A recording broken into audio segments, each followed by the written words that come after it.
Hello students, company कायद्याचे घटक या विषयाच्या मागील व्हिडिओमध्ये आपण प्रकरण क्रमांक 4 भाग जप्ती, समर्पण व हस्तांतरण यामध्ये भाग जप्ती व भाग समर्पण इथपर्यंतचा भाग बघितला आहे। या व्हिडिओमध्ये आपण भाग हस्तांतर पाहणार आहोत। पाहूया भाग हस्तांतर व वारसा नोंद। यामध्ये आपल्याला माहिती आहे की कंपनीचे भाग भांडवल छोट्या छोट्या अनेक भागात विभागलेले असतात।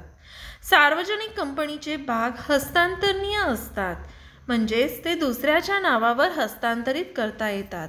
कंपनी कायदा कलम 44 अनुसार भागधारकांना आपले भाग मुक्तपणे हस्तांतरित करण्याचा अधिकार आहे।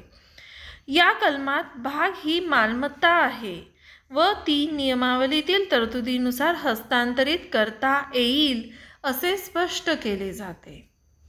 पाहूया भाग हस्तांतरणाबाबत कायदेशीर तरतुदी।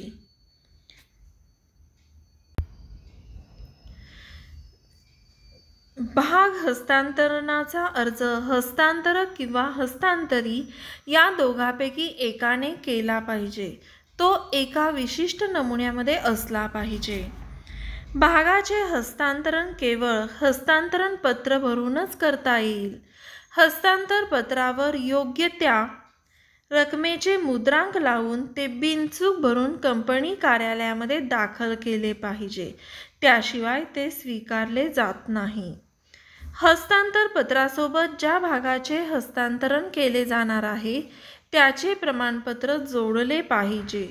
जर भाग प्रमाणपत्र नसेल तर भाग वाटपपत्र सोबत जोडले पाहिजे। हस्तांतर पत्रावर हस्तांतरक व हस्तांतरी या दोघांच्याही सह्या असल्या पाहिजेत। भाग हस्तांतरणाचा अर्ज आल्यावर जर त्या भागावर पूर्ण रक्कम भरलेली नसेल तर खरेदीदाराला त्याची पूर्वसूचना दिली जाते।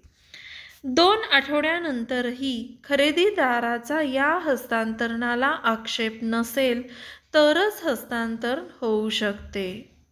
मात्र जर भागावरील रक्कम पूर्ण भरलेली असेल तर अशा वेळी सूचनेची गरज नसते। पूर्ण भरलेले व योग्य त्या रकमेचे तिकीट लावलेल्या स्थितीत जर हस्तांतर पत्र हरवले असेल तर खरेदीदाराच्या अर्जावर कंपनी हस्तांतरणाची नोंद करू शकेल। मात्र यावेळी हमीपत्र लिहून घेतले जाईल। जर भविष्यात काही नुकसान सहन करण्याची वेळ आली तर आश्वासन म्हणून हे हमीपत्र भरून घेतले जाते। कंपनीच्या सभासदाचा मृत्यू झाल्यास त्याच्या कायदेशीर वारसाने केलेले भागाचे हस्तांतर हे कायदेशीर समजले जाते। नियमावलीचे अधिकार दिला असल्यास संचालक मंडळ हस्तांतर नोंदणीस नकार देऊ शकेल, परंतु असा नकार कंपनीच्या हितासाठीच असावा। तसेच हस्तांतरण पत्र दाखल केल्याच्या तारखेपासून 2 महिन्याच्या आत असा नकार हस्तांतरक व हस्तांतरी दोघांनाही कळविला पाहिजे। नकाराचे कारण देखील दिले गेले पाहिजे। हस्तांतरणाच्या नोंदणीस नकार दिल्याची सूचना मिळाल्यावर हस्तांतर दाखल करणाऱ्याला 2 महिन्याच्या आत कंपनी विरुद्ध केंद्र सरकारकडे दाद मागता येते। कंपनीने भाग हस्तांतरणाचा अर्ज स्वीकृत करावयाचा ठरविल्यास कंपनी चिटणीसाने हस्तांतर स्वीकारणाऱ्याच्या नावे नवीन भाग प्रमाणपत्र तयार करून 2 महिन्याच्या आत पोहोचविण्याची व्यवस्था करावी। हस्तांतर स्वीकारणाऱ्याचे नाव सभासद नोंदणी पुस्तकात समाविष्ट होईपर्यंत भाग हस्तांतरणाची कार्यवाही प्रभावहीन समजण्यात येते। ह्या तरतुदी कंपनी कायद्यामध्ये करण्यात आलेल्या असल्या तरी कंपनी कायदा 2013 मध्ये काही सुधारित तरतुदी केलेल्या आहेत। जसे की ज्या कंपन्यांना भाग भांडवल नाही त्यांना भागांचे हस्तांतरण करता येत नाही, त्यामुळे त्यांना हस्तांतरणाची नोंदणी करण्याची गरज नसते। जर भागावर संपूर्ण रक्कम भरलेली नसेल व हस्तांतरकाने भागाच्या हस्तांतरासाठी कंपनीकडे अर्ज केला असेल तर कंपनी योग्य व विशिष्ट नमुन्यात हस्तांतरक व हस्तांतरी या दोघांना हस्तांतरणाची सूचना देते व ना हरकत प्रमाणपत्र कंपनीकडे 2 आठवड्याच्या आत पाठवण्यास सांगते.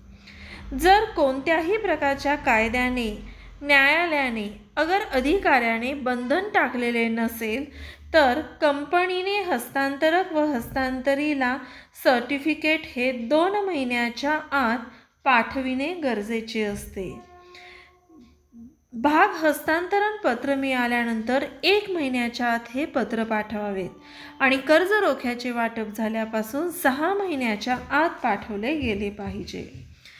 मृत व्यक्तीच्या तर्फे तिच्या वारसदाराने हस्तांतर पत्र जरी प्रतिभूतीचा धारक नसला तरी ते कायदेशीर धरले जाते.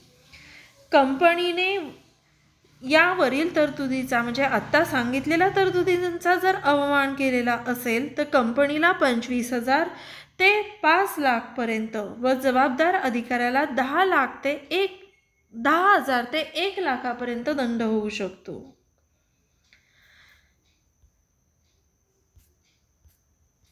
थँक्यू.